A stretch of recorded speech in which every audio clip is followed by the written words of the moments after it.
Welcome back. Let's take another look at the Inside Star Citizen of this week. I guess we're going to be talking about creatures and characters, so let's see what else is new.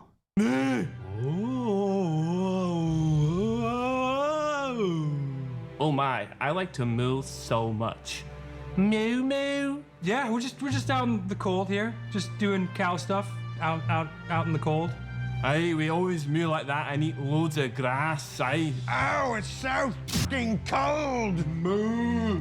Skål för mjölk. Moo. Moo. I like the moo.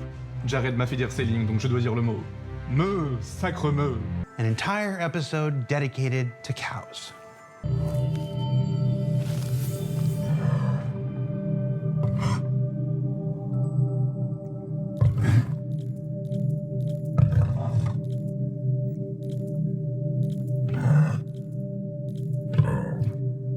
Why do creatures matter? What do they add to our video game? Well, this is a cow and it moves, so it's incredibly exciting.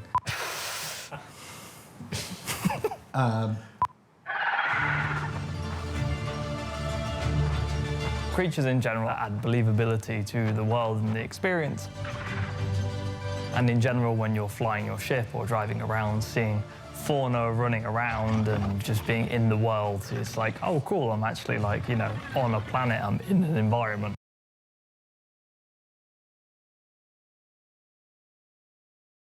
Like, I feel like the copium should be like eating him alive. Especially on their home planet, where they're used to the atmosphere and the guy's in a spacesuit, so he should be like heavy, slow, and pretty much dead already. So, good question.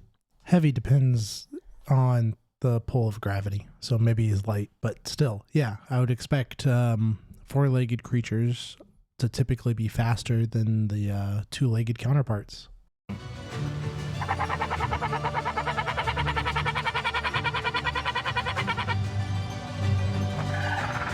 They present lots of opportunities for unique gameplay situations and allow you to see the landscapes perhaps in a new way. I think players are already really enjoying the creatures that we've got in the game. The actual release was fine, but when we did the initial release into like PTU, there were problems with the creature desyncing and things like that, but we've been working on fixing that up and, you know, making sure that the creatures are responsive and, well, engaging, really. So the Quasi-Grazer is quite a simple creature. We kind of colloquially call it the space cow. We like to put space in front of every other creature. We've had the space dog and the space bird, and now we've got the space cow. It's got quite simple behaviors. They're very gentle creatures. They are very bouncy creatures, is what I'm learning. Like, they don't move like a normal cow. Like, ba-dum, ba-dum, ba-dum, ba-dum, ba-dum. They're just like skip hopping. We look at how cows look, well, not how they look, but how they act. And, you know, they're space mooing and, you know, they're eating grass, they're roaming around in herds. And, well, except the main difference is that they have eggs, which is pretty gross. We'll be like moo and then parenthesis like alien or space, just so they don't end up like, you know, just giving us a regular moo. Because, you know, cows actually have regional accents. So if you listen to a cow moo in the south of England or the north of England, they sound very different. So, Moo! yeah, moo. You're right, love, moo. What does a Stanton cow moo sound like versus, you know, like a Manchester cow moo? There are 5 different types of quasi-grazers in 4.0, and you'll see them scattered in various biomes. The desert variant of the quasi-grazer is the one you're all familiar with, that you've seen in like the Star Engine trailer, and it is going to be on Hurston. It has a typical amount of eggs for a quasi-grazer. What is a typical amount of eggs? It is randomized, but there is like a typical medium that we go with. It's consistently inconsistent. So some cows will have more eggs than others? Yes. Why? Because you think of like Spanish cows, right? They tend to be a lot skinnier than like North American cows because they like eat a lot more. They have access to like a lot more water, they've got a lot more food versus like hot areas. Do you think this is a good use of your time, Zach? I think I am sick at looking at videos of cows and sending them to animators and be like, no, the tail needs to move like this. To think, they could be animating missions instead. Or really anything else that's actually meaningful to the game. I mean, cows are cool and all. Like, I like cows, but there's only so much cow animations I care about in a space game. Yeah, I guess it all depends on what interactions you can do with them. It'd be cool if you could kill them and then take their bodies to like a processing plant for food for people, because everywhere needs food. Like, why not? Why do most MMOs just leave dead bodies laying around? And on top of that, he said they have very tough skin. So if you could trade that in and have them make it into armor, like we don't need to see it being made, but you give it to the armor guy and he gives you a set of armor that's supposedly made out of their hide. I think that'd be cool. I think that'd be better for furniture, like rugs and things to put in your hanger. Only for the cold area cows, though, because the other ones are kind of naked. Yep. You can also put maybe their head on the wall. That'd be kind of cool. Some trophies. That'd be cool. Get a trophy from each of the animals. Let's see what else they have about the cows that are more like buffaloes.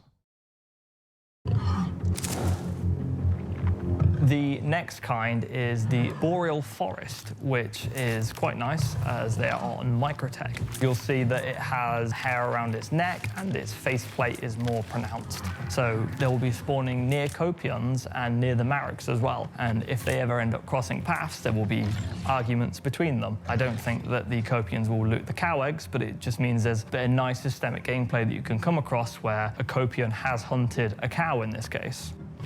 The grasslands version of the quasi-grazer, you'll see that they have darker fur and, in general, a more darker shade on their skin as well. The grassland quasi-grazer looks more like a buffalo with the way its fur is made.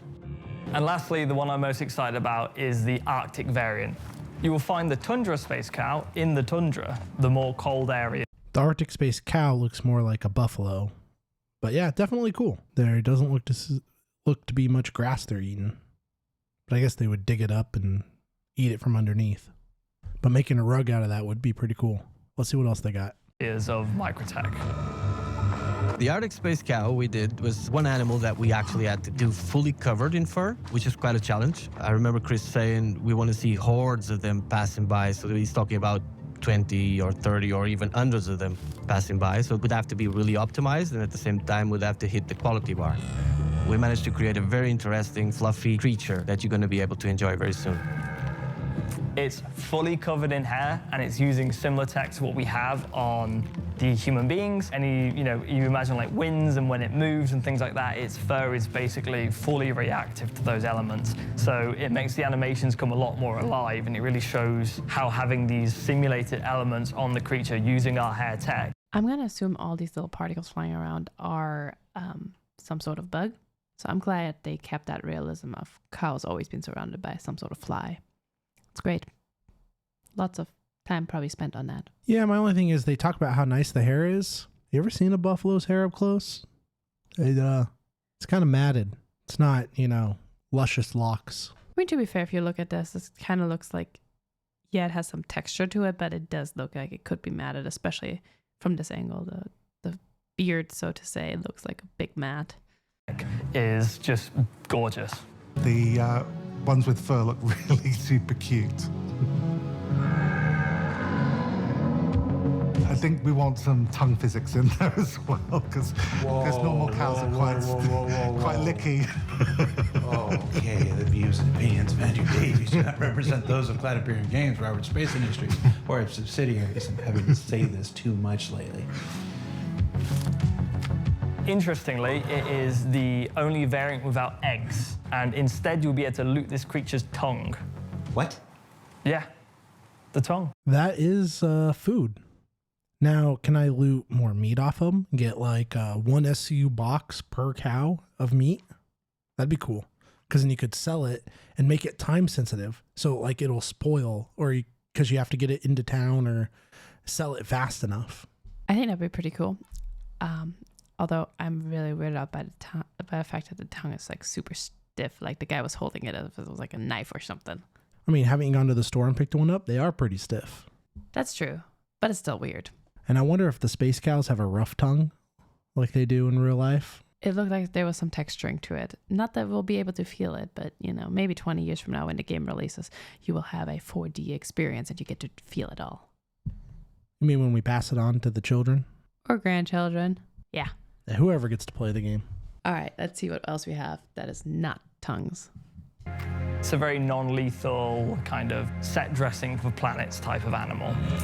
The real trouble comes if you disturb these gentle creatures by attacking them or as there's a hostile nearby. If you are mean to the cows in any capacity, what they will do is the majority of them will run away. However, one will come and knock you over. And it will only do a small amount of damage, but, you know, I would like to track the telemetry on how many people die to them, which would be interesting. They can be quite deadly, as cows are in real life. 4 or 5 deaths in the UK every year by cows. So yeah, it's quite a dangerous creature if you raise its anger. Do you ever consider making them mourn the death of another? That's really depressing. One of my team is very, very keen to get petting of quasigrazers in there, but I think that's a whole other feature that I'll have to wait for another day. Let us pet the cow. I'm fully with them. Let us pet the cows. Aggressive with the cow. If you are aggressive to the cow, one cow will end up charging you and knocking you over.